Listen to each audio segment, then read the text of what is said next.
In the process of creating my Intro to the Books of Sorrow series, a few bits of lore kept floating to the surface and made me think of either new lore videos or aspects of Destiny's lore that have since fallen through the cracks. Much of what caught my attention has to do with some spinfoil theories that I have about the warm gods and the implication of dark corruption, but that's for another day when I have time to compile proper notes. However, one thing that I was able to keep track of was the role of Taox, the Hive Sisters' early caretaker, as they made their journey to Godhood and beyond.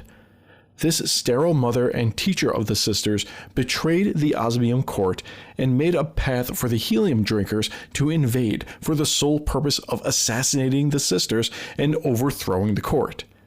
In this video, we will take a look at the role that Taox played in the Books of Sorrow and what the implications are in the current state of the Destiny universe. This is Video Game Crosstalk, and I hope you enjoy this Destiny lore video.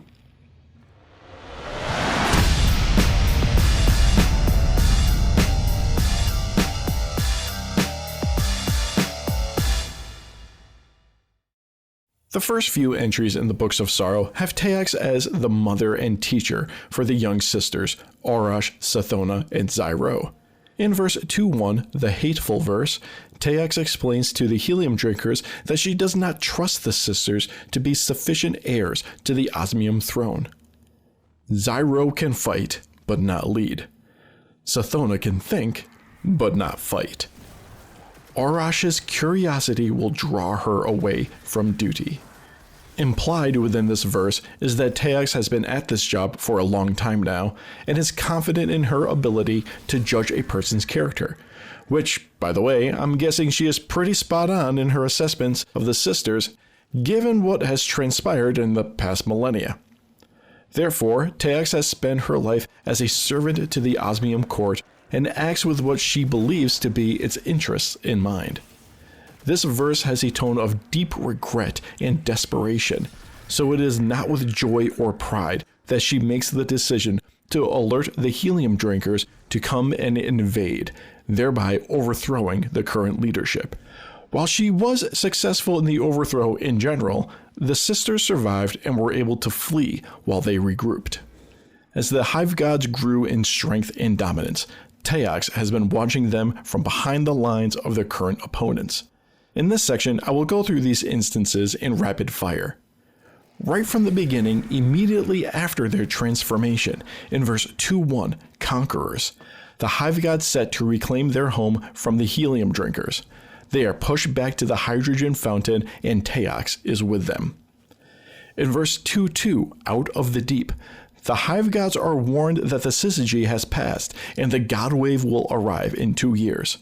While about 2% of Fundament's population swears their allegiance to the Hive Gods, the surviving refusalists have fled with Taox to the Cairn Atoll in hopes to rally the remaining populace against the Hive Gods.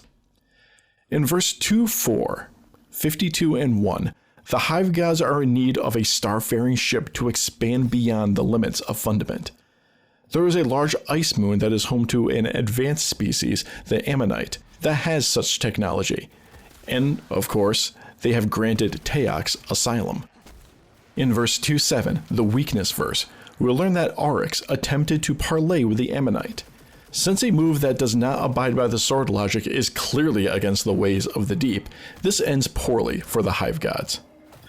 The Leviathan of the Deep, I assume the warm god Akka, lectures Oryx a bit about how that was a foolish move and of the basics of retreating to a throne world to regain strength. Also, Taox wasn't on the moon when they took it over. In verse 2.9, Crusaders, the Hive Gods have fully committed to the worship of the deep, and 2 of the warm gods, Aer and Yule, feast upon the corpse of the Leviathan. Akka then reminds the Hive Gods that they are oath-bound to exterminate Taox, wherever she may be hiding. In verse 3.5, Dictata ir Dakawa, we learn that the Dakawa have salvaged some drifting spacecraft, and upon it was an individual known as Taox. Specific to this entry is an interesting bit of information. For the purpose of documenting this interaction, it is stated that the current date is radial year 989 Groove 3. The actual year is unimportant, but what is significant is that the Dakua ran an isotope analysis on the ship that Taox was found aboard, and established that the ship was 24,000 years old. 24,000!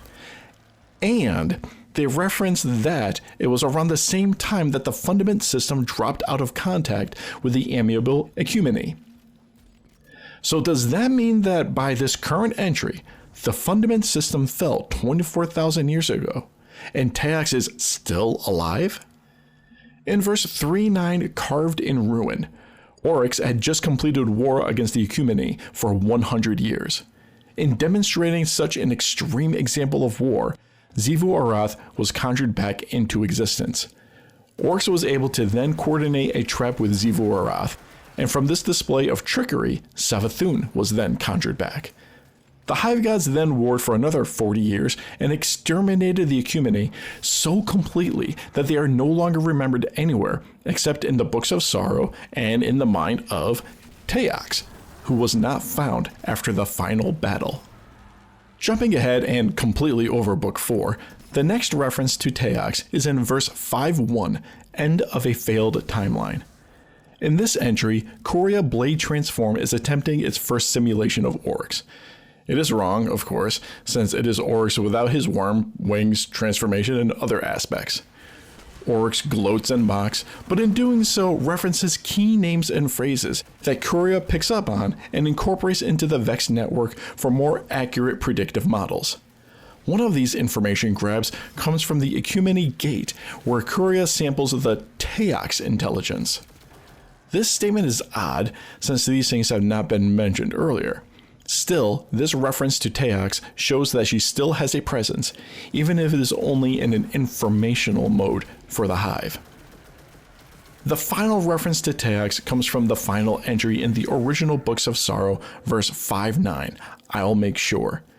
This reference is also the most passive, as it is made in the opening lines of the verse, where Oryx reflects on all that he had done and accomplished thus far, and as an aside, wonders if Taox still lives. Even after all this time, all this war, all this galactic genocide, he still has no proof that Taox was ever defeated. What really gripped me about this story is that as I was making earlier lore videos, the recurring plot point kept coming up. That the sisters are oath-bound to seek out and kill Taox in an act of vengeance. This was attempted, directly or indirectly, several times, and in each instance, Taox managed to escape. This means that the sisters still have unfinished business to conduct in order to fulfill their oath to the Worm Gods. With that in mind, there is another factor at play here that has gone completely undiscussed, yet is hiding in plain sight. Just how old Taox must be by now. There are sub-stories within the Books of Sorrow that have extended time periods associated with them, and through them all persisted the existence of the Traveler, the Worm Gods, the sisters themselves, and Taox. Of this group, it is understood more or less that the Traveler is from the time of creation. At some point, the Worm Gods came to be, although it is not stated anywhere definitively. That would probably be an interesting origin story, you think? At some point, Taox came to be. Since Taox was the mother figure to the sisters, albeit a sterile mother, we can deduce that she had already reached an age of maturity sufficient for such responsibilities. Within the Books of Sorrow, we learned that the mothers live for an extended time, but this is a bit ridiculous. Given that she has lived this long, there's no reason to believe that she has died in the time past since the creation of this book. The only beings that can exist this long are those of divinity or unnatural extension. So, what's up with Taox? Will she return? And if she does, we know that she has tried to end the existence of the sisters before they became the Hive Gods. So will a common enemy be sufficient for an allegiance? We seem to be in the process of forming an allegiance with the Elixni through Mithrax and the House of Light, so perhaps there's a multi-species alliance forming to take on the darkness as part of an ultimate endgame? One last thought. In verse 1:1, Predators, there's a paragraph that reads as follows. Helium Drinkers. The currents of the fundament ocean bring us near other continents. The Helium Court is near us now. They are of our species, but they are our enemies. Their knights raid us every day. Helium Drinkers have 2 legs, 2 arms, and 3 eyes, just like us. But they are bright and evil. I want to be a knight and fight them. So if Taox did come back, would she bring with her an army of Helium Drinkers? And if that is true, will we get to see what the Hive looked like before they became the Hive? And that concludes the video. If you enjoyed this video, please let me know and drop a like. If you would like to support this channel but can't think of anything to leave as a comment, write the word Oathbound in memory of the Hive God's unfulfilled commitment to the Worm Gods and the Darkness. Also remember to subscribe if you want to hear more lore explained in this fashion, and keep up to date with my regular podcast, Video Game Crosstalk, the monthly podcast of gamers talking tech, science, and whatever else comes to mind. Until then, I'll see you in the tower.